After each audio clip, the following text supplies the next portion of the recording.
오늘 하나님 말씀은 히브리서 1장 1절에서 2절입니다. 히브리서 1장 1절에서 2절 같이 봉독하겠습니다. 옛적의 선지자들로 여러 부분과 여러 모양으로 우리 조상들에게 말씀하신 하나님이 이 모든 날 마지막에 아들로 우리에게 말씀하셨으니 이 아들을 만유의 후사로 세우시고 또 저로 말미암아 모든 세계를 지으셨느니라. 오늘부터 히브리서 1장부터 마지막 장까지 강의를 하려고 하는데, 히브리서는 구약의 예언의 성취와 구속사에 관한 아주 중요한 부분들이 기록되어 있기 때문에 히브리서는 아주 난해한 성경 구절이 많아요. 그리고 해석하기가 결코 쉽지도 않고, 그리고 히브리서를 알게 되면 구약의 성막론 제사론, 그리고 제사 제도에 관한 여러 가지 부분들을 우리가 쉽게 이해하고 나에게 적용할 수가 있어요. 그런데 이제 목사님들은 다 설교자로 세움을 받았잖아요. 근데 설교하는 목사님들마다 다 설교의 방법들이 다 달라요. 어떤 목사님은 제목 설교하는 목사님이 계세요. 제목 설교라고 하는 것은 성도들에게 인간의 머리에서 만들어진 거죠. 오늘 성도들을 어떤 교훈을 가르칠까 해서 오늘은 성도끼리 또 세상에 살아갈 때 사랑에 관한 부분을 강조해야 되겠다. 그래서 사랑이라는 제목을 딱 설정해 놓고, 그럼 성경에 사랑이라는 단어가 어디가 있을까? 요한복음 3장 16절이 있구나. 그래서 사랑이라는 단어를 하나를 가지고 1시간 더 설교하는 걸 제목 설교라 이렇게 말합니다. 제목 설교는 목회자가 하고 싶은 얘기를 하는 것이지 하나님이 원하시는 거 하는 게 아니에요. 아주 위험한 겁니다. 어떤 목사님은 또 주제별 설교, 하나의 주제를 가지고 계속해서 꼬리에 꼬리를 물고 설교하는 그런 목사님도 있죠. 어떤 사람은 또 광해 설교하신 분이 있습니다. 광해 설교. 이 광해 설교라고 하는 것은 본문의 저자가 최초의 독자에게 어떤 의미를 가지고 썼는가에 관한 어떤 시대적인 배경, 어떤 단어, 문법, 문자 이런 내용들을 정확하게 해석하고 원리를 찾아서 적용하는 것이 강해 설교 이렇게 말해요. 또 언어적 설교가 있습니다. 언어 설교는 이 구속사적인 설교를 하는 목사님들도 계십니다. 그런데 그 유대인들의 성경 해석을 한국교회 목회자들이 설교하는 목사님들도 계세요. 유대인들의 성경 해석에 대한 설교는 어떻게 하냐? 그것은 이 문자적인 해석에 충실합니다. 그러니까 본문의 저자 유도를 찾아서 영적인 원리를 깨닫고 그걸 성도들에게 적용시키는 것입니다. 그런데 여기에 대한 단점이 뭐냐? 여기는 예수님이 안 나옵니다. 창세부터 계시록까지 성경 해석에도 예수를 찾을 수가 없었죠. 그래서 예수님께서 이 땅에 오셔서 내가 성경에서 선지자들이 말한 예수가 나다 라고 하니까 참나만도다. 하나님 한 분 외에는 하나님이 없거늘 네가 예수를 아느냐, 하나님을 아느냐 해가지고 십자가 못 박아 죽여버린 것입니다. 오늘날도 창세부터 요한계시록까지 예수 그리스도의 구속사로 해석을 하게 되면은 현재 유대인들이라고 하는 목회자들이 죽이려고 합니다. 성경의 문자 속에 무슨 예수가 있냐 해가지고 아주 그 성경을 통해서 예수로 해석해서 적용을 하려고 그러면은 괴로워하고 불편해하는 목사님들이 많이 있는데, 그런 사람들은 바로 2000년 전에 그 유대인들, 바리새인들이 예수님이 하나님이고 그 하나님께서 이 땅에 오셔서 구원의 역사를 이루신다고 하는 구약 성경에 기록한 것을 믿지 않기 때문에 문자적 해석과 영적인 해석만으로 해서 예수님을 십자가 못 박은 것처럼 오늘날도 동일하게 구속사를 전하는 것을 영적인 유대인들은 괴로워합니다. 고통스러워합니다. 오직 성경에서 나오는 그 문자 속에 예수 없다. 문자만 전해라. 그래서 이런 아주 위험천만한 오류를 범하게 되는데, 저는 최초의 저자가 최초의 독자에게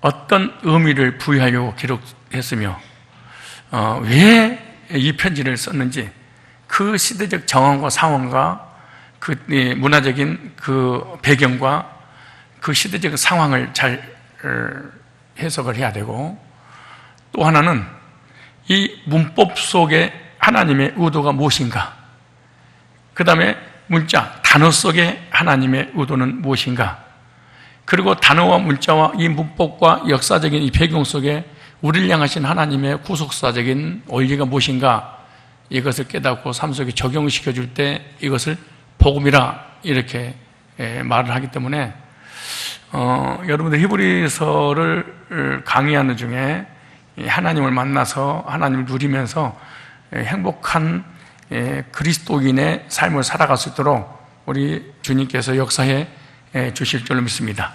오늘 이 시간에는 조금 배경, 히브리서 1장 1절부터 마지막 장까지 이 목차를 설명을 좀 하려고 그랬는데, 다 됐나 모르겠네요. 됐나요? 목차. 히브리서 목차, 제가 이렇게 강의를 할 것입니다. 마지막 장까지. 오늘 이거는 그냥 이런 식으로 목사님이 제목을 설정해 놓고 내용을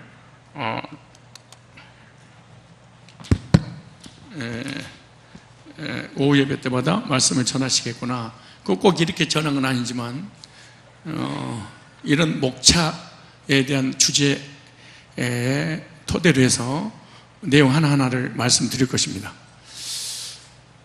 히브리서 1장 1절로 3절에 보면 위대하신 그리스도, 그래서 1장부터 마지막 장까지 그리스도라는 관점으로 구속사로 해석을 해야 할 것입니다. 내 힘이들 하는 것이 아니라 성경에 그렇게 나와 있죠. 위대하신 그리스도, 히브리 1장 1절로 3절에, 히브리 1장 4절로 14절에 보면 천사보다 우월하신 그리스도, 히브리 2장 1절로 4절에 보니까 그리스도의 복음에 대한 성도의 자세, 복음이 선포될 때 성도는 어떤 태도로 이 복음을 받아들여야 될 것인가, 복음 받아들인 자와 받아들이지 않는 자, 축복받는 자와 멸망하는 자의 차이가 무엇이냐에 관한 부분이죠.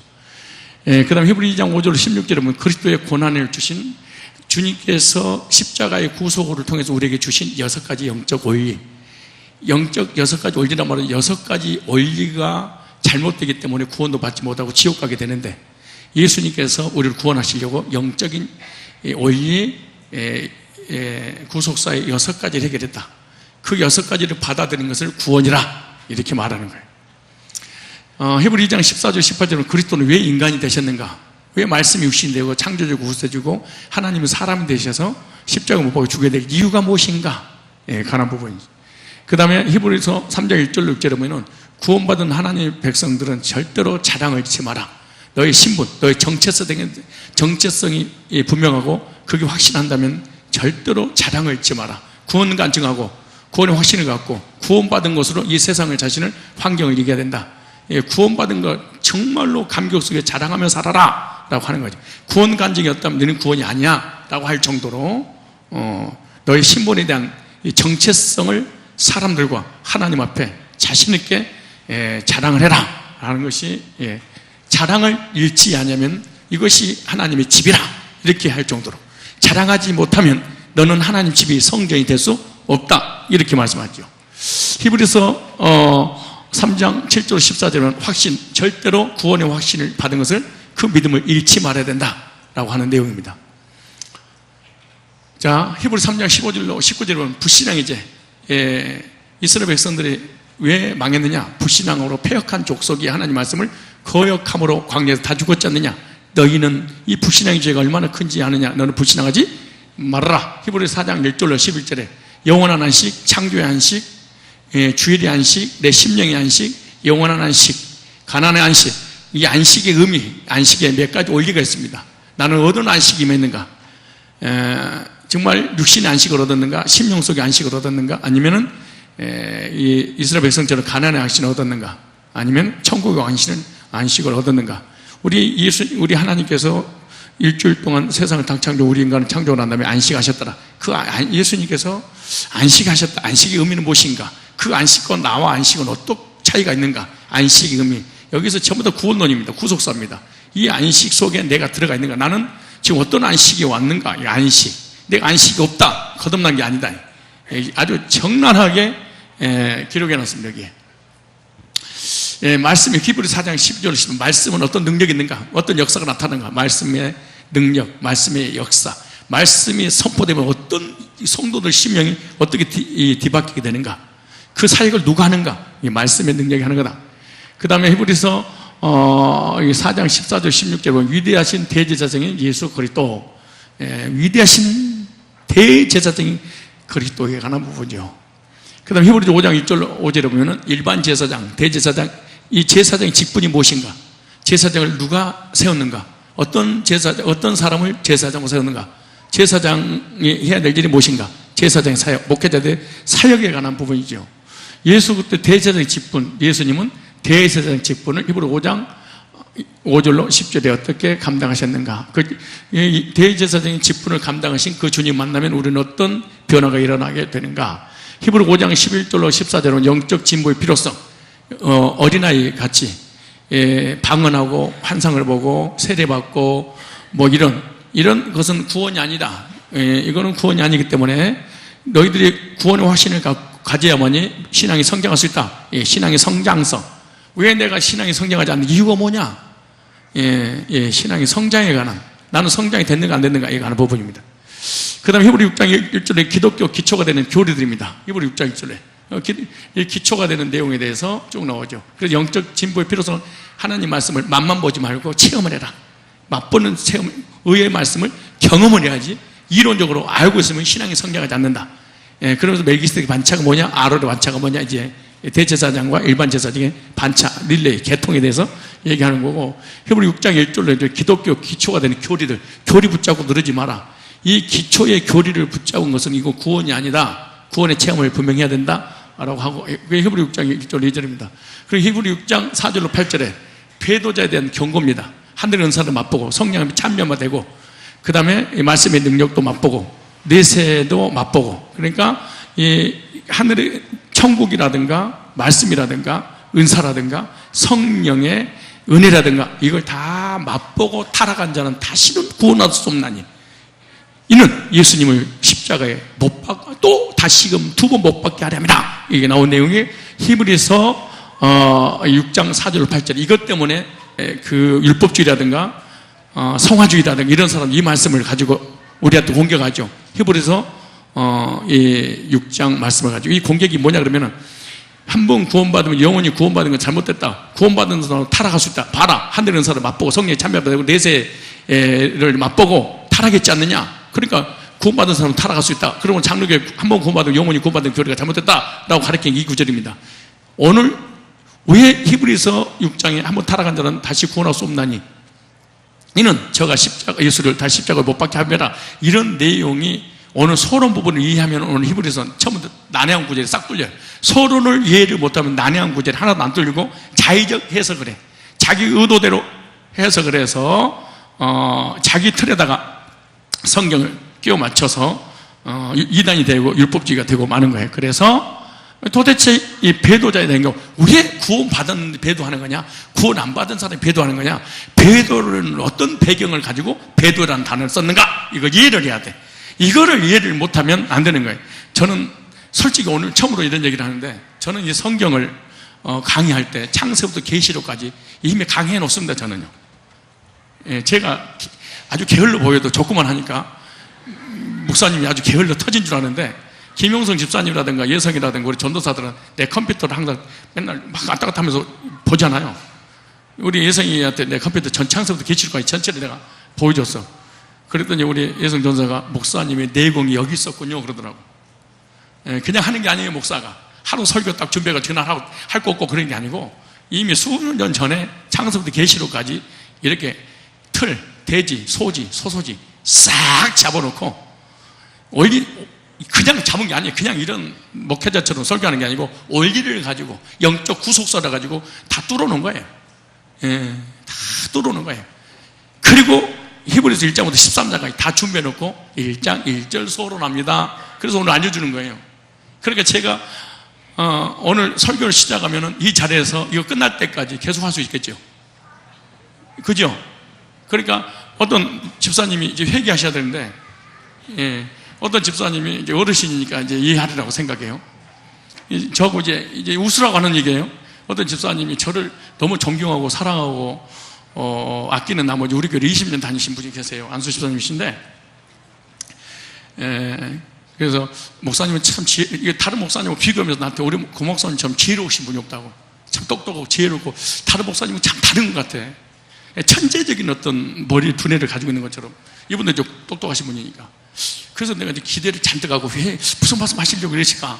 그랬더니 그 이유를 또 똑똑하니까 설명을 하시는 거예요. 그 설명의 내용이 뭐냐? 목사님은 서론을 하고 일대질 쭉 하다가 말빨이 딸리면 빨리 이대질 넘어가면 되는 거예요. 깜짝 놀랐어요. 그 이대질을 쭉 이렇게 하다가 말빨이 딸리고 할 말이 없어 빨리 3대질 넘어간다는 거예요.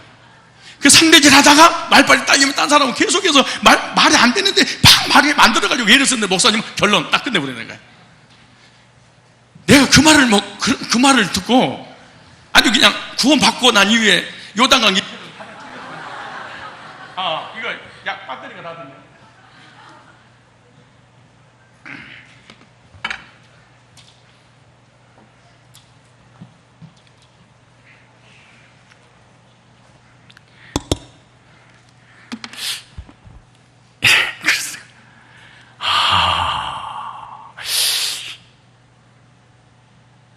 깜짝 놀란 거야. 이런 생각도 하실 수 있구나. 근데 나를 까는 게 아니고 뭐 깠으면 벌써 교회를 떠났지. 20년 동안 계신 것은 목사님 지혜가 있다. 그래서 말빨이 딸리면 대지를 바꾸는구나. 그러니까 설교하다가 설교 자료가 끊어지면 빨리 말을 바꿔서 주제를 싹 바꿔버린다. 그냥 내가 딱 둔갑시켜본다. 그래서 내가 한 말도 안 하고 지금 이제서 얘기를 하는 건데 아니거든요.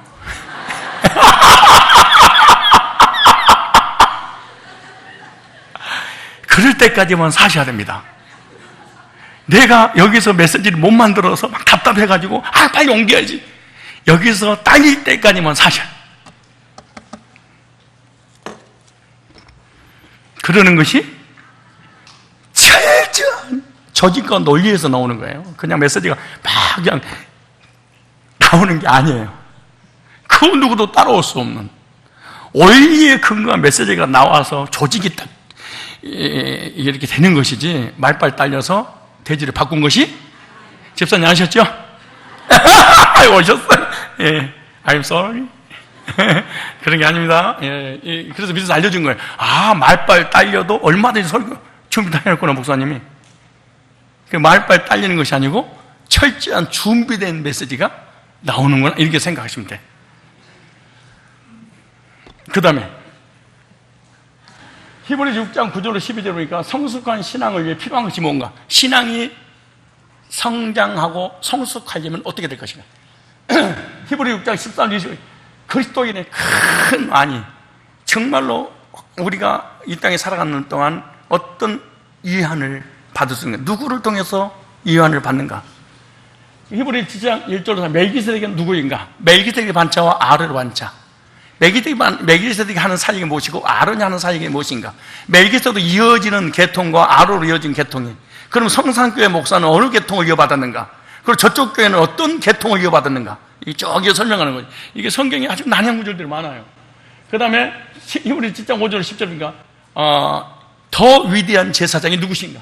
히브리 7장 12절로 15절에 더욱 온전한 법. 히브리 7장 20절 28절 보니까 더욱 온전한 속죄. 히브리 8장 1절을 보니까 1절 6절을 보니까 더욱 완전한 중보자. 그 다음에 히브리 8장 7절 13절에 더 좋은 언약, 새 언약. 히브리 9장 1절로 5절에 섬기는 예법이 뭐예요? 히브리 9장 6절로 10절에 보니까 대속죄의 의미. 히브리 9장 11절 22절에 그리스도 피로 얻은 속죄의 특징. 히브리 9장 23절 28절에 영원한 제사. 히브리 10장 1절로 8절에 그리스도 희생제사 사역. 히브리 10장 19절 25절에 보니까 구원받은 특권과 의무. 이것이 히브리서 10장 19절로 25절까지 내용입니다. 왜 이렇게 뜸을 들이냐? 두 가지 문제 때문에. 하나는 마이크가 오고 있는 중이고, 두 번째로 덜 쓰는 것 같아서 쓸 기회를 주는 거예요. 성경 마태, 마가, 누가복음, 히브리서에 나온 난해한 구절이 오늘 서론을 이해를 못하면 여러분들은 절대로 해석이 못해요. 서론을 이해할 때 이제 본문 이해가 되는 거예요. 서론을 이해를 못하면 전체가 지 멋대로 해석을 하고 말아요. 이단적 해석을, 이단은 아니어도 이단적 해석을 할 수밖에 없어요.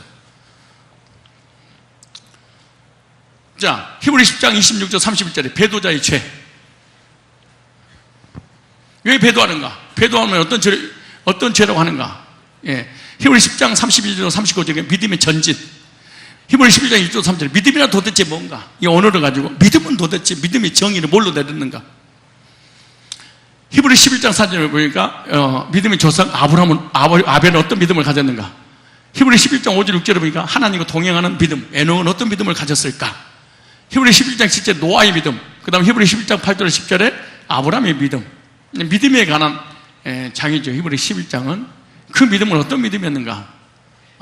그리고 히브리서 12장부터 13장까지 계속해서 마지막 절까지 강해하도록 이런 제목을 가지고 소대지를 나눠서 적용해서 말씀을 드릴 텐데, 그 말씀을 통해서 하나님 음성을 듣는 그런 은혜가 있기를 바랍니다. 자, 그렇다면 먼저 첫 번째로 히브리서는 누구에게 보낸 편지가, 이걸 먼저 이해를 해야 돼. 이것을 이해를 해야만이 히브리서 1장부터 13장까지 풀려. 그것은 유대인들에게 보내는 편지입니다. 하나님께서 유대인들에게 읽으라고 보내는 편지가 히브리서인데 그 두 권이죠. 하나는 히브리서, 하나는 마태복음. 그러므로 유대인의 관점에서 히브리서하고 마태복음 해석하며 이해를 가요. 이방인의 관점에서 보면 해석이 안 되는 거예요. 그럼 히브리서 기록 연대가 있느냐? 이거 두 번째로 중요한 게 첫 번째 누구예요? 유대인들에게 보내는 편지였다. 그럼 유대인의 수신자가 누구예요? 유대인들입니다. 그 유대인들의 관점으로 성경을, 히브리서를 해석을 하게 되겠죠. 그런 다음에 우리한테 적용해야겠죠. 우리한테 바로 적용하면 안 돼요. 그 다음에 기록 연대는 뭐냐? 히브리서는 주 68년경에 기록했습니다. 몇 년경에? 그럼 다 보세요. 그러니까 이 말이 중요한 거야. 언제 히브리서가 기록됐냐? 주 68년경. 그럼 주 68년경이면은 로마에 이스라엘이 언제 망했냐? 70년에. 그럼 이 편지는 언제 썼냐? 로마에 의해서 이스라엘 백성들이 망할 2년 전에 쓴 거야. 이 편지에 써서 수신자가 딱 받고 2년 있다가 이스라엘 나라는 지구상에서 사라졌어. 1948년까지. 그러니까 대상을 알아야 돼. 이게 대상을 알아야 되고 언제 썼는가를 이해를 해야 된다. 우리 책이 아니에요. 히브리서는 우리한테 바로 적용하면 이단이 되는 거예요. 기록 목적이 있을까? 왜 그럼 유대인들에게 하나님께서 사도 바울을 통하여 히브리서를 기록하라고 하니, 이거 목적이 뭐냐? 유대인들은 대대로 자신들만이 유일한 하나님의 택한 백성이라는 자부심을 가졌어. 교만했어. 그리고 이방인들은 노예로 취급해서, 이방인은 구원의 반열에 들어서서 우리들만 선민이고 택자들을 구원받을 수 있다. 이 정체성이 너무 분명했어. 그래서 누구의 말도 듣지 않아. 유대인의 이 사고에 딱 빠져서 말이에요. 그래서 유대인들이 이 구와 같은 자부심을 갖던 이유가 또 있는데, 그게 뭐냐면은 하나님은 처음부터 아브라함을 부르죠. 근데 아브라함에게 몇 아들이 있어요? 이삭과 이스마엘. 이스마엘을 버리고 이삭을. 이삭은 또 누가 있어요? 야곱과 예서를 버리고 이삭을. 야곱의 12아들 중에 또 누구를? 유다지파를 쫓아 누가? 예수님이 오시는 그 족보의 계열이 있잖아요. 그러니까 유다지파를 통해서 메시아가 오고 유다지파를 통해서 역사가 이루어지므로 유다지파 외에 더 이상 없다는 강한 교만과 아집을 그들은 오늘날까지 가지고 있어요. 이것이 바로 구속사를 잃어버리는 문자적 해석에 대한, 영적 해석에 대한 큰 오류입니다. 예수를 잃어버린 거예요. 예수만 딱 빼버리는 거예요. 이게 무서운 거예요. 그래서 자신들만 유일한 구원의 백성이라고 믿는 선민들이라고 해서 유대인들은 예수님이 오셨음에도 불구하고 절대로 구약 율법주의를 가리켰던 신해산 교리를, 십계명을 가리켜서 계명을 통해서 구원을 이루려고 하는 유대교에서 나오지 못한 거야. 얘가요? 뭐 때문에 나오지 못한 거예요? 선민사상. 이것 때문에 유대가 멸망을 해도 나오지 못하는 거야. 그래도 이들을 향해서 로마서 9장 27절에 보면 무자손의 수가 비록 바다의 모래 같을지라도 남은 자만 구원 얻으리라 로마서 그러죠. 남은 자. 이 남은 자는 어떤 사람이냐? 초대교회, 즉 유대교회에서 복음을 듣고 빠져나와서 초대교회의 교인이 된 거예요. 그러니까 초대교인을 성경에서 남은 자 이렇게 말하는 거예요.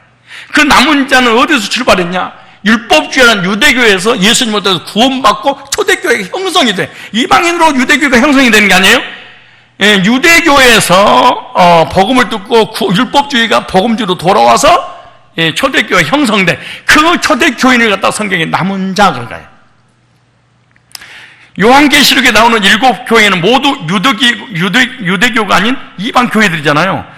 율법의 행위가 아닌 복음을 믿음으로 구원받은 사람들을 성경에서는 남은 물이 작은, 여러분 남은 물이 하니까 생각나는데 옥상에 가면 제가 감나무 투구를 큰 거 심었어. 근데 막 100개 이상씩 열리더라고. 와, 딱 줄렁줄렁 열리는데 너무나 탐스럽고, 그래서 가을에 수확할 것을 기대하니까 춤이 꼴깍 넘어가더라고. 그러니까 아담의 풀이 볼록 나오더라고, 너머니가 되니까.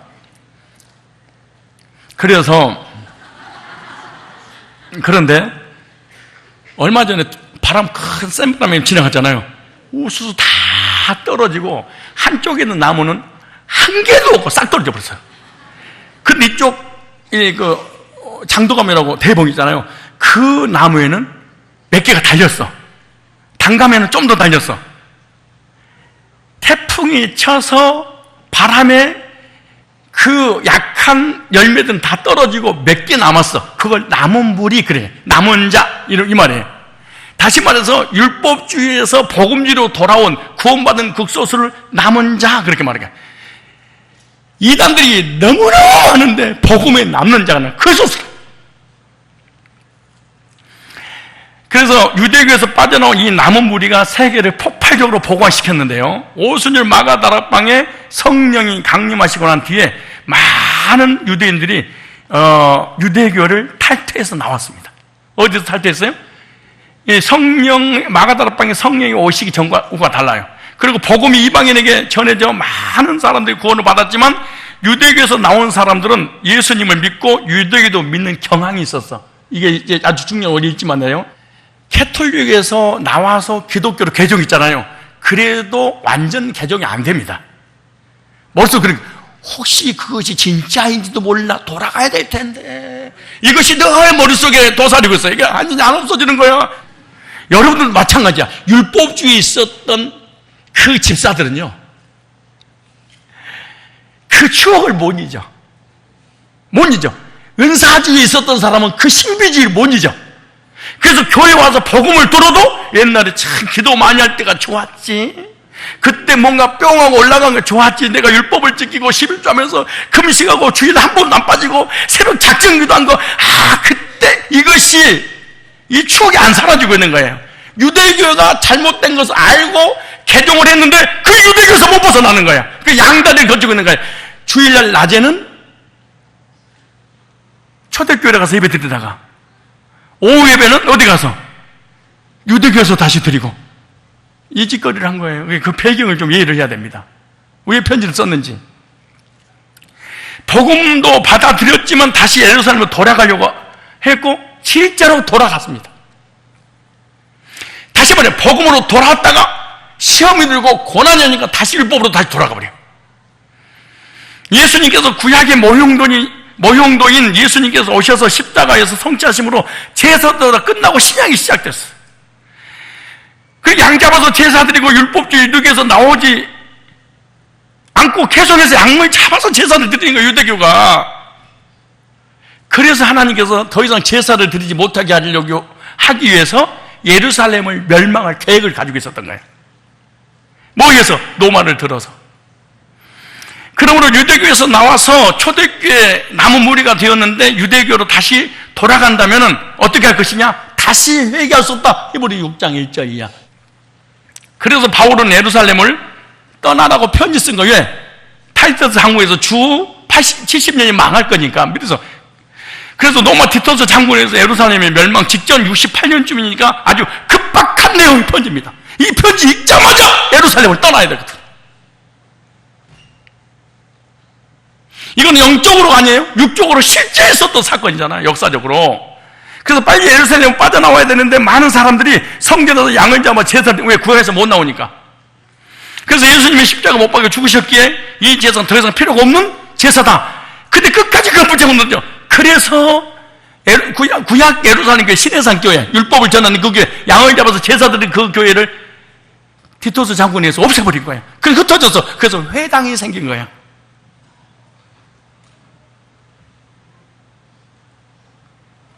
그래서 구원받은 자녀들이 양의 피의 제사를 드리러 예루살렘을 자꾸 들어가니까 이걸 막기 위해서 히브리서를 쓴 거야. 아, 더 이상 가지 마라. 좀 있으면 망하니까 죽어. 그래.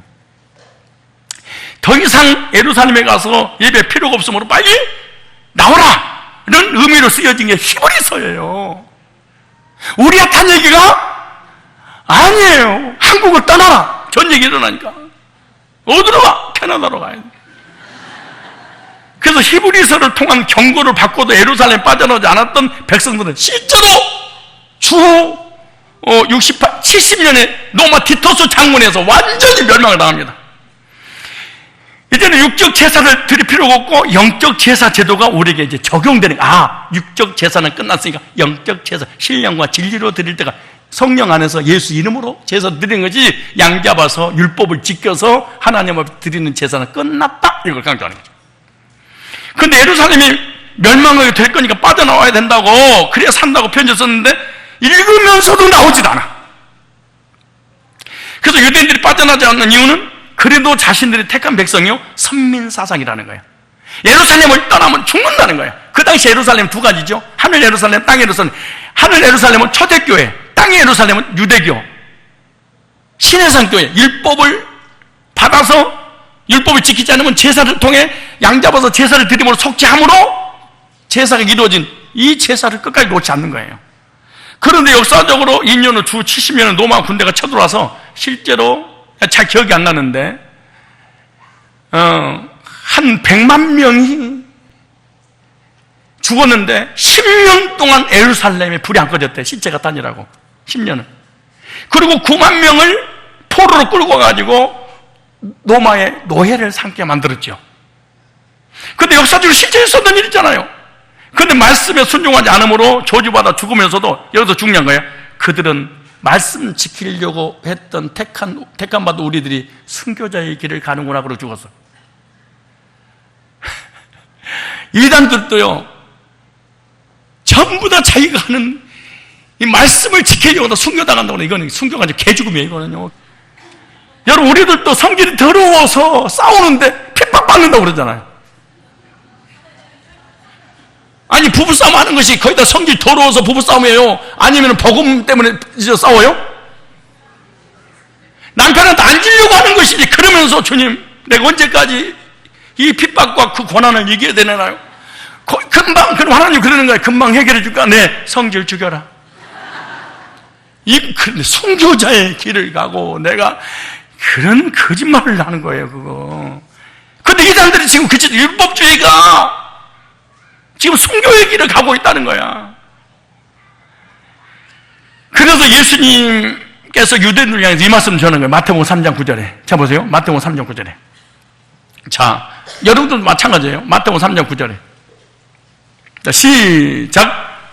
속으로, 겉으로 말고, 속으로 아브라함이 우리 조상이라고 생각하지 말라. 내가 너에게 이르노니 하나님이 능히 이 돌들로도 아브라함이 자손이 되게 하시리라. 아브라함이 믿음의 네 조상이고 혈통이니까 구원 받았다고 착각하지 말어.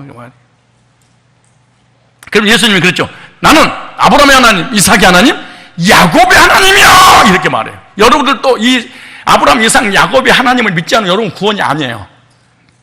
그러니까 아브라함의 하나님, 이삭의 하나님, 야곱의 하나님이란 무슨 말이냐? 아브라함이 믿는 하나님은 살아계신 창조주 전능자를 믿었어. 내 앞에서 온전하라. 나는 전능자라. 전능하신 하나님 믿었죠. 자, 그러면은 기독교인들은 다 하나님을 믿어요. 근데 두 번째, 이삭이 하나님이다. 아브라함이 하나님이라고 딱 그러는데, 아니야! 나는 이삭이 하나님이야! 그러네? 그러니까 사람들이 속으로도 그런 거야. 나 이삭이 하나님도 믿어, 그런 거야. 그럼 이삭이 하나님 뭐냐? 하나님을 믿되 성경에 기록된 약속을 믿는 게 이삭이야. 네 독자 이삭을 너에게 주리라 약속을 했어. 그 믿음이 뭐냐? 약속을 믿는 거야. 그러니까 나도 이삭의 후손입니다. 나 약속을 믿습니다. 그랬더니 하나님 예수님 또 그런 거야. 아니야, 그거 믿으면 안 돼. 야곱의 하나님이 그러네. 근데 야곱의 하나님 뭐냐? 야곱이 베델에서 사닥다리가 하늘과 땅으로 와닿는데 천사가 오르락 내려갈 때 그때 요한복음 1장 51절로 그럼 예수님 메시아야. 예수님을 통해서 거듭났어. 이 야곱의 하나님이라고 그래. 그러니까 아브라함의 하나님, 이삭의 하나님, 야곱이 살아계신 하나님께서 약속을 주셨는데 약속이 뭐냐? 예수님이다. 예수님을 통해서 구원받은 것. 그래서 하나님 믿고 성경 믿고 예수를 통해서 구원을 받는 것이 이것이 하나님 믿는데, 그러니까 하나님 믿는다고 구원받는 게 아니야. 성경 믿는다고 구원받는 게 아니야. 성경 속 예수를 만나서 거듭나야 돼. 그래서 너는 속으로 아브라함의 후손이라고 생각하지 마라. 아브라함이 네 믿음이 조상이라고 생각하지 마라. 이삭의 하나님, 나는 야곱의 하나님이야. 하나님 믿었어? 구원 못 받아. 성경 믿어서 구원 못 받아. 하나님께서 성경을 통해서 예수님의 구속을 믿어. 그래서 아브라함의 하나님, 이삭의 하나님, 야곱의 하나님이라는 걸 강조한 거야, 예수님이. 그래서 우리는 그런 필요 없어. 오직 하나님만 믿으면 돼. 오직 예수만 믿으면 돼. 그렇게 생각잖아. 예수도 그냥 예수가 아니야. 성경 속에 구속사 예수로 얘기하는 거지. 하나님 보내신 예수. 그래서 하나님, 성경, 예수님, 이게 구속사예요.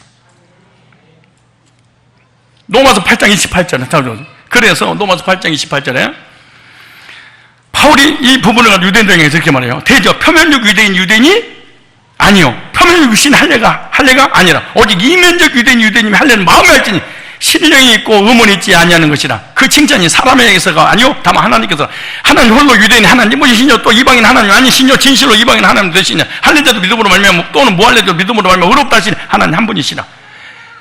그리고 우리만이 택한 백성이 아브라함 자손이라고 생각한 것이 그만큼 주님이 큰 진노를 불러일으켜서 결국 신약이 왔고 예수님이 모형의 실체가 오셨음에도 불구하고 실체는 무시하고 모형도 붙잡고 늘어져서, 실체는 무시하고 그림자만 붙잡고 늘어졌어. 실제이신 하늘에서 내려오신 하나님 보내신 예수님 어린 양은 무시해버리고 짐승 잡아서 제사를 드리는 율법주의에 빠져버리게 유대들입니다. 오늘날도 율법주의자들은요, 자신들만 구원받고 최고라고 착각하고, 내가 요즘 그 이단들 설교를 듣잖아요.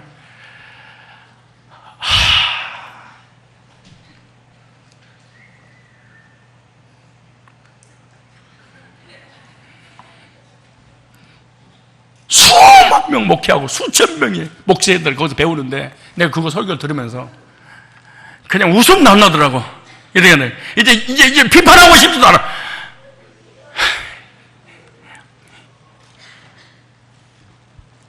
야, 그러니까 그들은 다 성경줄, 나처럼 예도 안 들어. 보통 교회 목사님 막 예를 들어서 어쩌고 막 예를 들어서 어쩌고 주장과 반증하면서 뭐 설득시키고 또 예를 들어서 뭐 진리를 전하고 막 그렇게 하잖아요. 근데 성경으로 쫙 훑어더라고. 전부 다. 그러니까 한 번 할 때마다 성경 109절씩 해버려. 그럼 좋다. 한 절이라도 좀 맞으면 괜찮은데 그 한 절 자체도 해석이 안 돼. 정반대로 해석을 해. 근데 얼마나 강하게 외치니까 나도 모르는 아멘 여기 나와.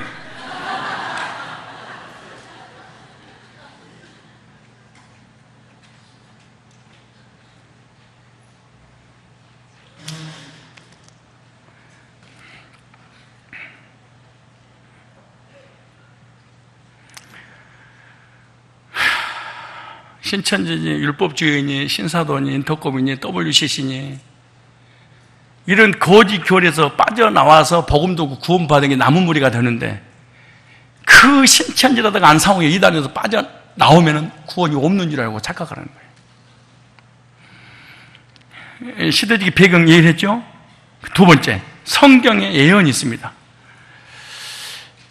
유대교 율법주의 교회는 멸망할 거야 라고 이미 계시록부터 시작해서 마태복음 24장부터 다 기록해놨죠. 유대인들은 영적으로 육적으로 다 망했습니다. 이단들은요, 영적으로 지옥 가고 육신적으로 저주를 받아. 이게 이단의 특징이야. 이게 율법주의는요, 정신적으로 시달리고 육신적으로 병 걸리고 영적으로 지옥 가고 비참한 게 율법주의입니다. 하나님이 가장 싫은 게 율법주의입니다.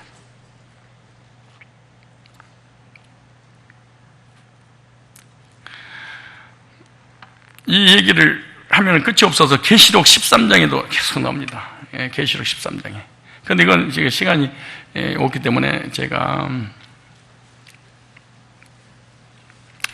그래서 유대인 중에서 구원받은 무리를 성경에서 남은 무리인데요. 계시록 17장 14절 이렇게 말해요. 계시록 17장 14절에 저희가 어린 양으로 더불어 싸우려니 어린 양은 만주에 주시오 만왕의 왕이시면 저희를 이기실 터이 그와 함께 있는 자를 곧 부르심을 입고 빼내심을 입고 진실한 자들은 이기리로다. 그러니까 주님께서 복음으로 부르시고 이단에서 율법주의에서 신비주의에서 이런 이단에서 빼내심을 받은 자 이런 사람을 성경에 남은 무리 이런 말이에요. 근데 마태복음 24장 볼까요? 유대인들의 멸망에 대해서 마태복음 24장. 그리고 마태복음 24장을요. 아니 다시 얘기합니다. 마태복음 누구에게 쓴 거라고요? 유대인들에게. 그러면 그 본문은 역사적으로는 우리에게 해당되는 거예요? 유대인들에게 해당되는 거예요? 유대인들에게. 그러면 유대인들에게 적용하고 난 다음에 우리에게 적용을 해야 되겠죠. 유대인들이 거치자고 우리에게 바로 적용하면 여러분들이 사실은 정통교회 다녀도 이런 교회 많이 다녔을 거야. 읽어보면 알아.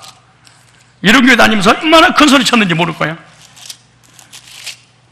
자, 보세요. 마태복음 24장 3절에 예수께서 감람산 위에 앉으셨을 때 제자들 정령이 와서 가라되 우리에게 이르소서 어느 때 이런 일이 있겠사오며 또 주의 임하심과 세상 끝날 때는 무슨 징조가 있으리까? 여기서 세상 끝이는 첫째, 유대가 로마에서 멸망하는 거, 주 70년에. 두 번째, 이중적 계시라고 하는 예수님이 이 땅에 오실 때 역사적으로 지구가 멸망하는 거. 자, 보세요. 근데 보세요. 예수께서 대답하게 가라사대 너희가 사람의 미혹을 받지 않도록 주의하라. 마지막 때가 되면은 이스라엘 나라가 멸망할 때가 되면은 어떻게 된다는 거예요? 미혹한 영이 거짓 그리스도, 거짓 선지자, 이단들이 예루살렘에 가득 찰 거야. 그러니까 예수님께서 십자가 못 박아 죽으시고 난 다음에 이스라엘 나라가 멸망할 때까지 그 기간, 약 3, 40년의 기간에 전 세계는 모든 이단들에게 다 뭉쳤습니다. 그러니까 여기서 나오는 이단들을, 여기서 나오는 사건들을 우리에게 바로 접목시키면 된다, 안 된다? 안 돼. 자, 그 다음에 보세요. 자, 많은 사람 내 이름으로 와서 이르되 나는 그리스도라요. 많은 사람 뭐하리라? 미혹하리라. 그러네? 그러니까 많은 이단들이 예루살렘을 점령을 해서 왜? 불안하고 두려울 때, 경제적으로 여러 가지 어려움이 올 때 점쟁이를 찾아가고 예언자를 찾아가고, 그 다음에 예수 점쟁이, 점을 치는 목사들을 따라가는 거예요. 그때 이걸 노린 거예요. 그 당시에도. 그때 예수님 믿을 돈 거야. 그때 이스라엘 나라가 멸망할 때가 되면 온갖 이단들이 난무하게 될 것이다. 그렇게 말하는 거예요. 그런 다음에 우리에게 적용해야지 그때 있었던 것을 바로 우리들에게 해버리면 안 돼. 그 다음에 보세요. 난리와 난리 소문을 듣게 너희는 삼가 두려워 말라. 이런 일이 있어야 돼. 끝은 아직 아니지라. 70년에 와야 되니까. 그 다음 보세요. 이 모든 그 재난의 시작이라. 그때 사람 너희를 환난 넘겨주겠으며 너희를 죽이는 너희가 내 이름으로 위하여 모든 민족의 미움을 받으리라. 그때 많은 사람이 시험에 빠져 서로 잡아주고 서로 미워하겠으며 거짓 선자가 많이 일어나 많은 사람 미혹하게 하겠으며 불법의 성함으로 많은 사람이 사랑이 식어지리라.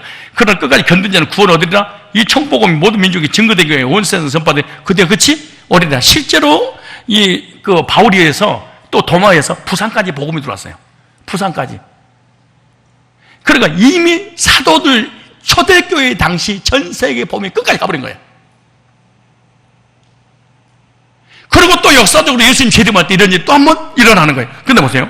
15절에 그러므로 너희가 선지자 다니엘의 말아. 잘 보세요. 15절에 잘 보세요. 이단들이 율법주의자들, 세대주의자들 얼마나 웃기게 뭘 보세요. 그러면 너희가 선지자 다니엘의 말아. 멸망의 가정같이 거룩한 곳에 선 것을 보거라. 이게 뭔 말이에요? 이건 이제 깨달았잖아요. 그죠? 그죠? 아니!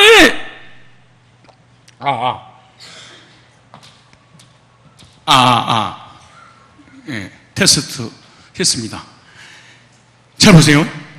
그러므로 너희가 선지자 다니엘이 구약 예언되기를 다니엘서 9장 27절이라든가 11장 31절이라든가 12장 11절에 보면은 미리서 예언이 됐어요. 그 뭐냐? 그러면 너희가 선지자 다니엘이 멸망에 가정한 것이 거룩한 곳에서 여기가 거룩한 곳이 어딜까요? 예루살렘을 거룩한 곳이라고 그랬어. 그리고 예루살렘이 하나님의 성지의 땅인데 이방인들이 쳐들어와서 예루살렘 점령하는 그 자체를 가져간 거라고 그래. 근데 지성소, 속죄소, 번제대도 들어와가지고 에피파네스라는 사람이 실제로 예루살렘에 쳐들어와서 이런 일을 실제로 했어. 그 다음에 디토스 장군이 또 이런 일을 한 거야. 자, 보세요. 모르는가? 읽는 자를 깨달을지니요. 그때 유대에 있는 자들은 산으로 도망할지니, 이게 산이에요. 제가 이 산에 직접 가봤잖아요. 이 산은 펠라산이라고 그래. 무슨 산? 펠라산. 그리고 또 하나의, 여보, 그 관광지가, 우리, 어디 갔지? 거기, 마사다는 기억나죠? 그런데 참 신기하야. 머리가 멍청한 것이 구원받고 똑똑한 못 받아. 그래, 우리 서창도는 어떤 사람들? 멍청한 것이 아니라 택함 받은, 어이구, 이게 아주 수준 높게. 그런데 봐요.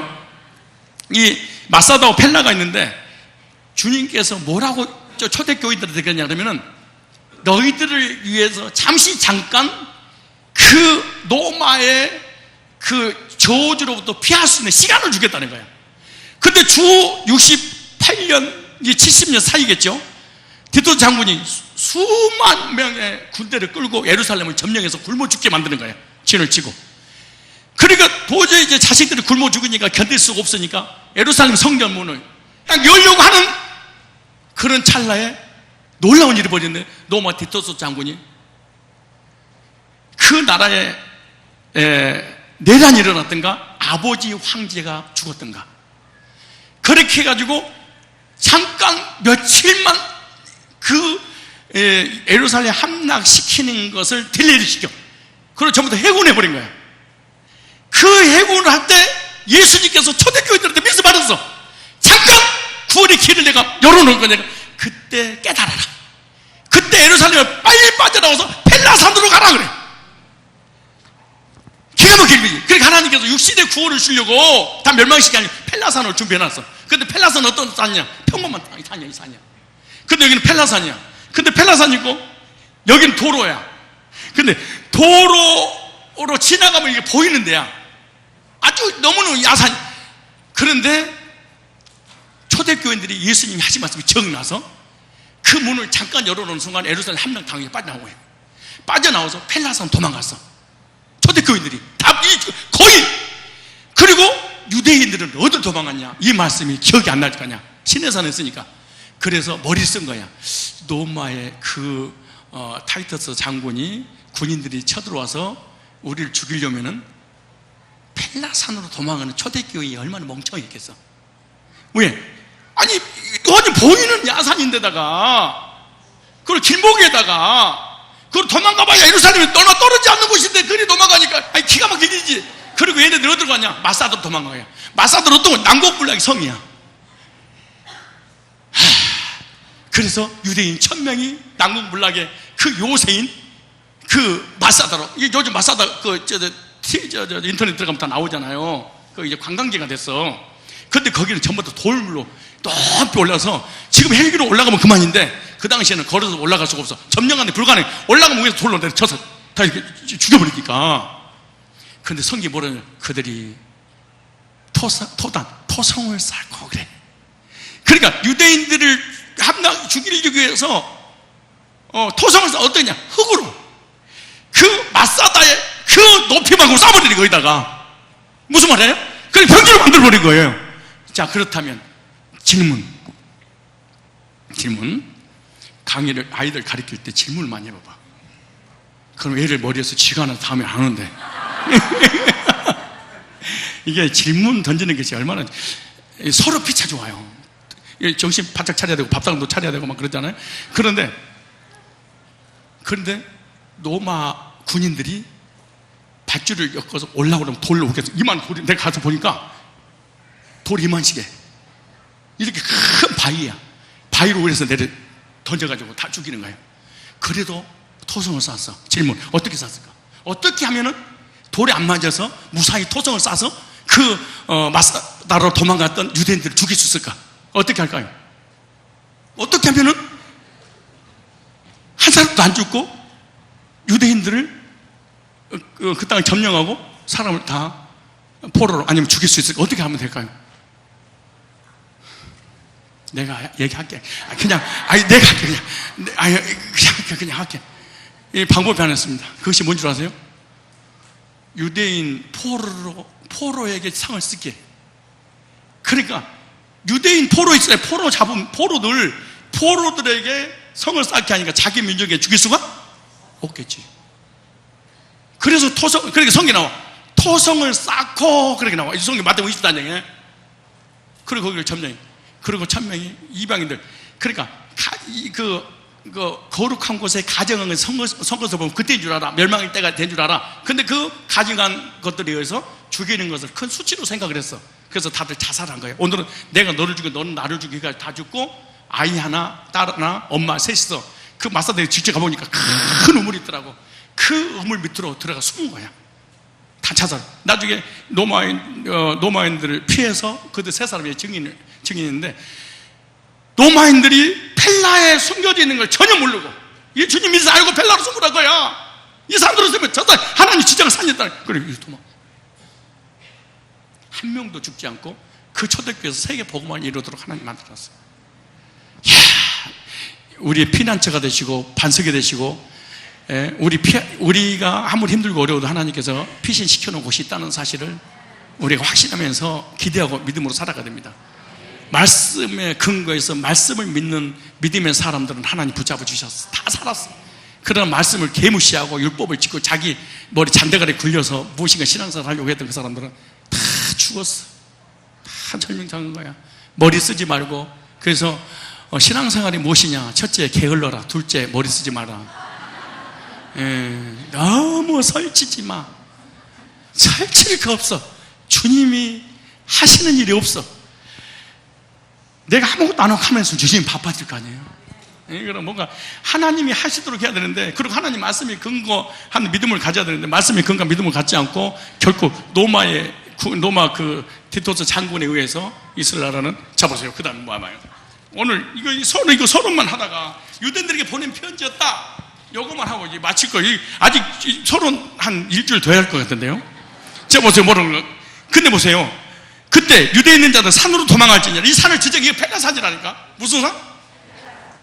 자, 보세요. 지붕에 있는 자들은 집안에 있는 물건을 가지러 내려가지 말며, 밭에 있는 자들은 거소를 가지려 뒤로 돌이키지 말지냐. 그날에 아이베자들과 젖먹이는 자들 뭐가 있어요?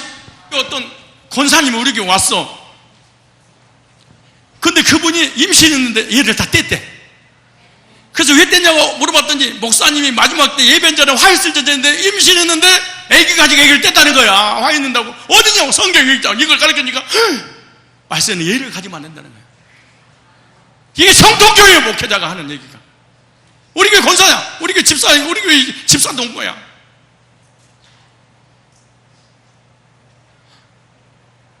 지금 여러분 충만하게 배시기를 축복합니다. 자, 보세요. 그 다음 뭐라는가? 아이벤전. 근데 왜 그럼 젖먹이고 아이벤전이 화이트전 지금 이 편지를 누구한테 쓴 거라고? 유대인에게. 유대인이 언제 망한다고? 주 70년에 누구에서? 디토스 장군에서. 근데 뭐 어떻게? 전쟁을 통해서. 그 도망가게. 그 얘기를 배면 여러분 지금 얘기가 지금 만상이 돼서 내일 그런데 그런 전쟁이다. 도망가야 되잖아. 버스 타는 거, 기차 타고 비행기 타는 것도 아니잖아요. 걸어가 뛰어내야 되잖아. 영으로 내려가든 우로로 내려가든 아수로 내려가든가, 아니 사우디 아라비아로 가든가, 아니 이라크로 가든가. 그럼 애기를 가져들여야 돼. 아니 어떻게 뛰겠어 이걸. 아니 그럼 남편 있다가 여보 빨리 와. 알았어. 아유, 첫째 도망을 못 가.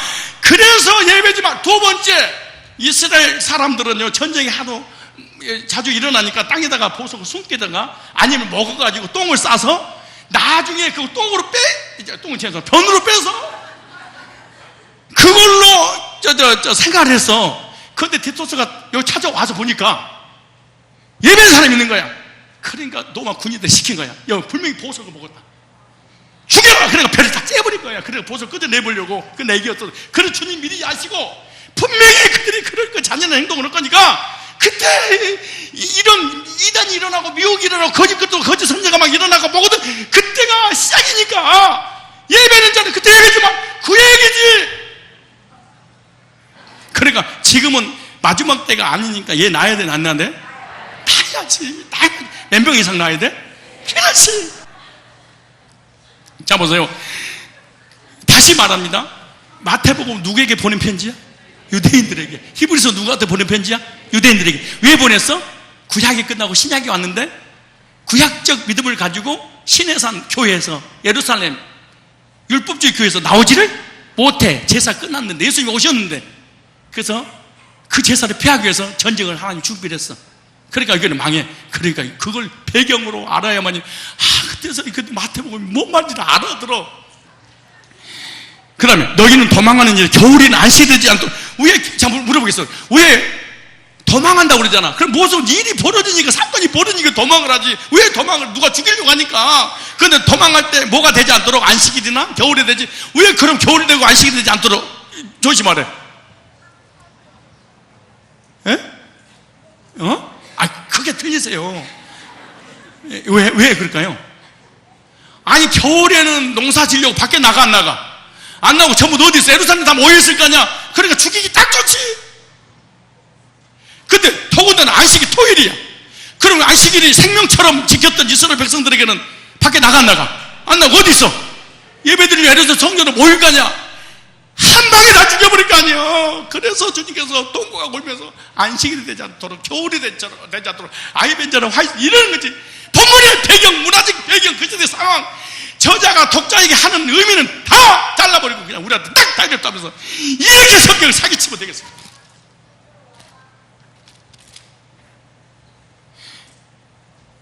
우리 안 그래요. 왜 우리한테 그래? 아니야, 맞아, 우리한테 안 그러는데.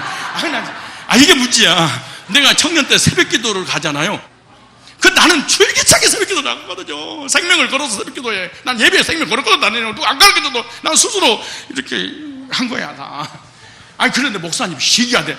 꼭 설교 시간이에요. 장로가 새벽 기도 안 하고 권사가 안 해가지고 교회 꼬리머리하고 남의 앉혀놓고. 그분들이 지금 콜콜 잠을 자고 있는데 그때 그러지 왜 나한테 그러세요? 그래 나는 맨날 얻어 던지고. 그러니까 내가 30여 년 전에 그게 떠오르면서 내가 또 그걸 하고 있어. 우리는 안 그러는데, 안 그러는 사람 앉혀놓고 소리 지르면 되겠어. 아니, 방송 듣고 있는 사람이 많거든. 자, 보세요. 그 다음에 이는 그때 큰 환란이 있겠습니다. 창세기 지혜가 이런 110만 명을 죽여버렸으니까 이게 얼마나 큰 환란이 있겠다 생각해봐요. 창세의 이후로 이런 환란이 없었다. 예루살렘 선민들이 사는 거기 나라가 티토 장군에서 100만 명이 죽었으니까. 동시에 말이에요. 그날은 가감하지 아니할 것이며 모든 육체가 구원 얻지 못할 것이다. 그러나 택한 자들 위해 그날을 감하시다. 잠깐 문을 열었는데 회고라는 그 시간을. 그래서 펠라사는 도망가도록 잠깐 하는 거야. 육체적 구원이, 영적 구원이 아니죠. 이거 영적 구원으로 풀면 안 돼. 구원, 그럼 딱 전부 다 한 가지로 생각해. 구원은 네 가지가 있어. 심판 한 가지가 생각해. 네 가지 심판이 있어요. 자, 그 다음에 그때 사람이 너희에게 말한 보라 그리스도가 여기 있다 혹 저기 있다 하도 믿지 말라. 거짓 그리스도가 거짓 선지자들이 일어나 큰 표적과 기사를 보여 할 수만 있으면 택하실 때 미혹하리라. 보라 내가 너희에게 미리 말하노라 그랬어요. 살 길을 열어줬어. 근데 안 받아들여 유대인들은. 그 다음에 보세요. 그러면 사람들이 말하는 보라 그리스도 강의 땅에도 믿지 말고 골방의 땅에도 믿지 마라. 번개가 동편에서 나서 서편까지, 동이 서에서 서편까지 번쩍인 것 인전의 맘도 이걸 가지고 만든 게 동방번개 이단이 하나 만들었어. 100만 명 정도 돼. 동이 서에서 번쩍인 것 인자, 예수님이 동쪽에서 온다는 거야. 그래서 장향빈이라고 오치만니 그 유테니스리 거기서 나온 무교주의 이단인데 그 여자하고 남자하고 둘이서 여자 재림주 남자 재림주 만들어가지고 동방번개라는 동쪽에 동이 서에서 번쩍 인자의 임함도 그러라는 게 동쪽에서 재림주가 나타났다는 거야. 초림 때는 남자 재림주, 그 다음에 말세에는 여자 재림주가 나타난다는 거야. 그 장향빈이라고 여자가 자기가 재림주니까 나를 따라서 구원받아. 100만 명이 한국에도 지금 도착했잖아. 지금 많은 사람들. 근데 한 명 전도할 때면 70만 원씩 줘. 혹시 생활이 어려워요 여러분? 나는 정말 이거 그래서 성경이요 난해한 구절 하나만 딱 나오면 이단이 나와. 거기서 한 구절이 이게 머리도 좋아, 이단들 따라가는 멍청한 사람들이 얼마나 많겠어요. 그 다음 보세요. 번개가 동편에서 나서 손뼈까지 번쩍 가진다고 죽음 있는 곳에 독수리가 모일 것이다.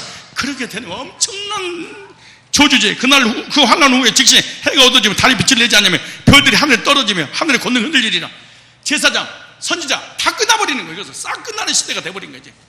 그 다음에 이때 인자의 징조가 하늘에서 보이겠고 그때 땅의 모든 소수에 통곡하며 그들 인자가 구름을 타고 이제 이중적 계시를 얻죠. 이제 재림할 때 또 한 번에 이런 일이 벌어진다는 거예요. 이게 재림 직전에. 그 다음에 능력과 큰 영광으로 오는 것을 뭐하리라? 보리라. 저가 큰 아빠와 함께 천사들을 보내 저희가 그 택하신 자들 하늘 이끌기 위해서 저 끝까지 삽에서 모리라. 무화과나무 비유를 배우라. 그러니까 또 무화과나무 교리를 또 만들. 아니 그가 연하여 잎사귀가 되면 여름이 가까워지라. 그래서 세대주의 1992년 10월 28일 예수 재림한다고 하는 이런 분이 여기서 다 뽑은 거예요. 무화과나무는 이스라엘 상징한데 이스라엘 나라가 디토스 장군에서 주 70년에 전세계로 흩어지고 전세계 흩어졌던 그 나라가 말세가 되면은 다 모여든 하나도 다시 예루살렘이 회복된다는 거. 그게 1948년이에요. 1948년에 필리핀이라든가 이거 다 자기 본 나라로 돌아왔잖아요. 그때를 기점으로 해가지고 1990년 10월 28일 예수 재림한다고 날짜 잡은 거야. 그게 세대 1003년 후 3년 7년 동안에 공중의 지상 재림 해가지고 공중에 한번 지상에 한번 나와서 구원의 역사가 일어나. 그때는 적그리스도가 나타나는 거예요. 적그리스도가 그 세계 금융을 통합을 해가지고 그게 베르침이고 그게 바꾸. 그 여기서 낯짝 잡은 거예요. 무화과나무가 뭐냐? 이게 무화과나무는 이스라엘 상징한다는 거예요. 무화과나무 이스라엘 상징하지 않아요. 그러면 여기 또 보세요. 다른 나무가 싹이라고. 다른 나무는 뭐야 그럼? 얘를 든 거야. 그냥 아무 예도 없이 그냥 무화과나무 얘기한 거야. 자, 무슨 뭐라는 거? 무화과나무 비유를 배우라. 그가 연하의 잎사귀가 가면 그러니까 이스라엘 나라가 흩어졌다가 1948년에 회복되잖아요. 이스라엘 나라 다 돌아오잖아요. 그때 이와 같이 너희도 이 모든 일이 보고도 인자가 가까이 문 앞에 이른 줄 알니 내가 진실로 너희기로니 이 세대가 지나가기 전에 이 일이 다 이루리라. 천지는 없어지겠는데 내 말이 없어지지 않으라. 그러나 그날과 그때는 아무도 모르고 하늘의 천사도 아무도 모르고 아버지만 아신 자 노아의 때와 같이 인자의 힘만도 그러하리라. 홍수된 노아가 방주에 들어간 날까지 사람들 먹고 마시고 장가고 쉬고 있으면서 홍수가 나서 저희를 다 멸할까지 깨닫지 못하다 인자 이맘도 이와 같으니라. 그때 두 사람의 밭에 있으며 하나는 데려감을 당하고 하나는 버림을 당할 것이 두 여자가 매를 갈고 있으며 하나는 데려감을 당하고 하나는 버림을 당하리라. 그럼 깨어있으라. 어느 날 너희 주가 임할는지 너희 알지 못하면 너희는 너희 아는 바와 같이 만일 집 주인이 도적이 어느 경점에 올 줄을 알았도록 깨어있어 그 집을 뚫지 못하는 했으리라. 이러므로 너희도 예배하고 생각지 않는 때에 인자가 오리라. 충성으로 지혜 있는 종이 되어 주인에게 그 집 사람들마다 때를 따라 양식을 나누자. 누구나 주인이 올 때 그 종이 이렇게 하는 것을 보고 그 종이 복이 있어요. 내가 진실로 너에게 이르노니 주인이 그 모든 소유를 저에게 맡기려. 만일 그 악한 종이 마음에 생각을 도저히 오리라면 동물을 때리며 술증을 더불어 먹고 마시게 되면 생각지 않는 날 알지 못하는 시간에 그 종의 주인이 이르러 어미 때리고 외식하는 자의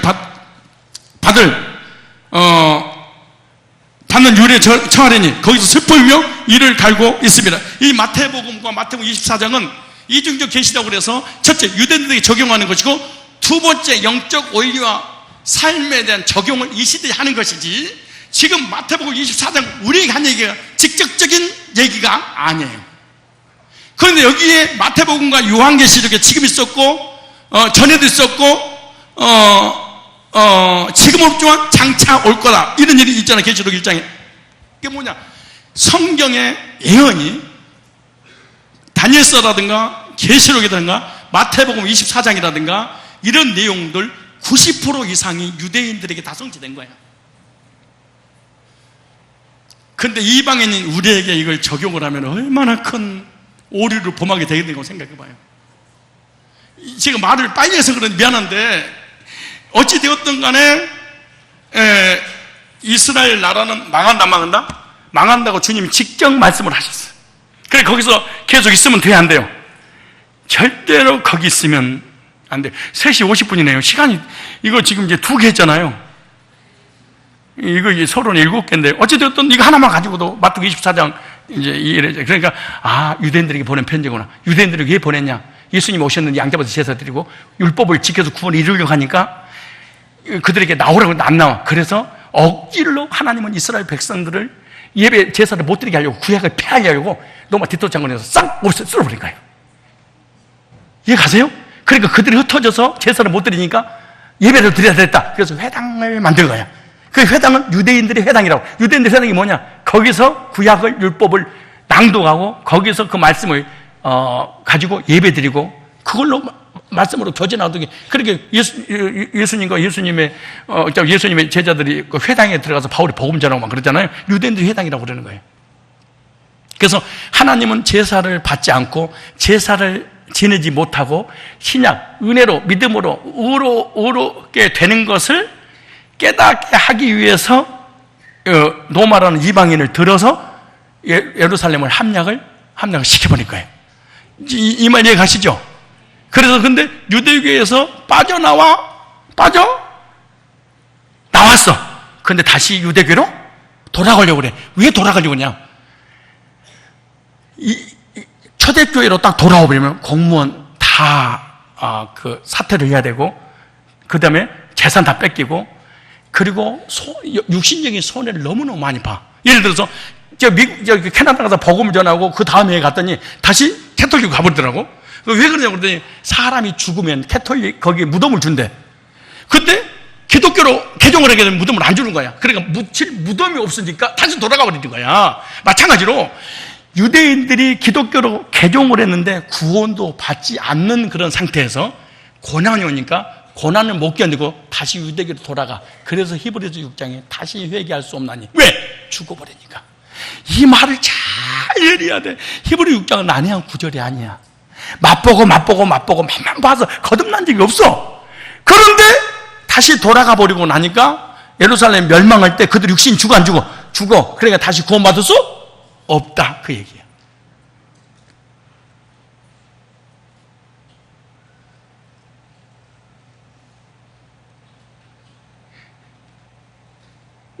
우리 교회도 마찬가지요. 복음을 듣고 구원의 맛을 봤는데 확신을 갖지 못해. 거듭난 적이 없어. 이걸 갖다가 성경에 낙태자 그래. 영적인 낙태. 엄마 뱃속에서 임신했는데 밖에 나오기 전에 엄마 뱃속에 낙태할 때가 있어. 영적으로 거듭난 적이 없는데 이론적으로 알고 있다가 고난이 오고 문제 오고 시험 드니까 교회를 떠나버려. 복음을 떠나버려. 이것은 다시 구원받는 기회가 있을까 없을까? 있지. 왜 없어? 무슨 한국에 망해서 육신 죽어?